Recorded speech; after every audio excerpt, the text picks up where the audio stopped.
Yang selanjutnya,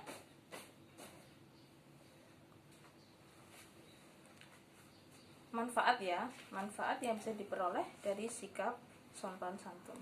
Di antaranya, yang pertama, mudah diterima oleh orang lain.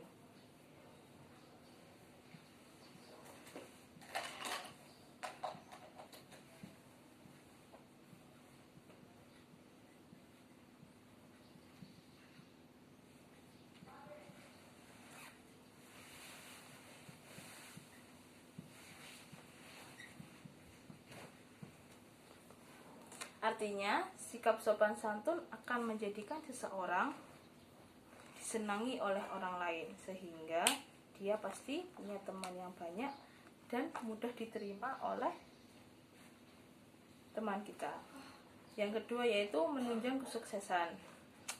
Biasanya orang yang menjunjung tinggi sikap sopan santun itu akan banyak disegani, sehingga ketika seorang berusaha, sedang mendirikan sebuah usaha penjual ataupun dengan relasinya, pasti akan bertambah karena dia adalah meninggikan sopan santun.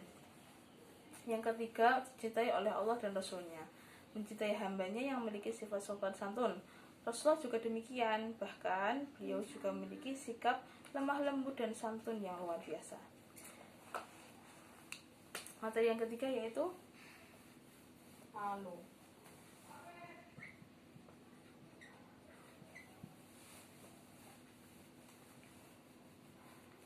Rasa malu.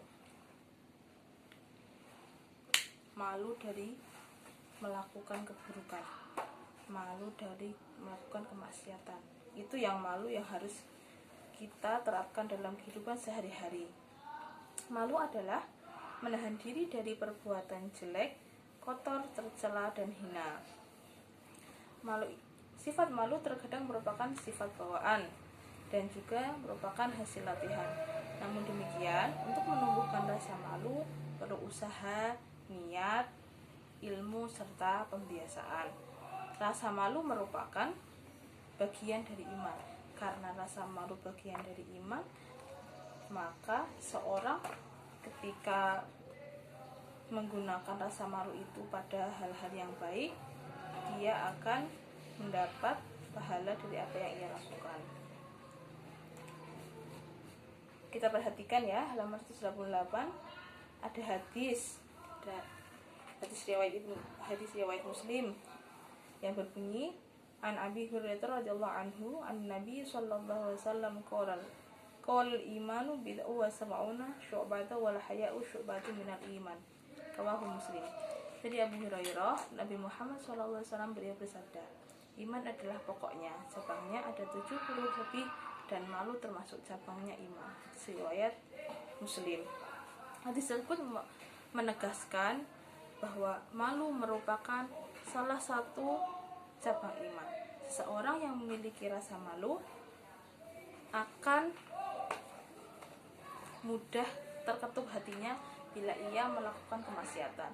Jadi nafsunya bisa tertahan karena ada rasa malu ketika Allah melihat apa yang ia kerjakan. Malu itu bisa malu yang baik dan bisa malu yang salah. Seseorang malu untuk mencuri misalkan karena ia beriman. Seseorang yang malu ketika berbohong. Seseorang malu ketika wanita membuka auratnya. Jika sifat malu berkurang dalam kehidupan sehari-hari, pertahanan diri dalam menghadapi godaan nafsu pun mulai menipis. Malu merupakan salah satu benteng pertahanan seorang dalam menghindari perbuatan maksiat. Malu juga pendorong sebenarnya. Ketika kita melakukan kebaikan, sifat malu juga salah satu hal yang mendorong seseorang tadi untuk melakukan kebaikan. Nah, selama rasa malu masih terpelihara dengan baik, maka kita dapat mengontrol hati dan perbuatan kita. Karena apa? Ketika kita ingin melakukan bermaksiat, ingin melakukan keburukan, kita ingat, kita tahu bahwa Allah mengawasi kita. Kita punya rasa malu terhadap Allah, Jika kita melakukan hal itu, Allah akan murka, maka nafsu kita dapat tertahan untuk melakukan keburukan. Nah, sebenarnya siapa yang tahu coba? Dari mana sumber malu tersebut? Malu itu sebenarnya dari mana sih? Maksudnya malu yang sebenarnya itu harus diterapkan dan digunakan dalam apa? Jadi, yang tahu? Baik, jelaskan ya. Malu itu berasal dari keimanan kita masing-masing.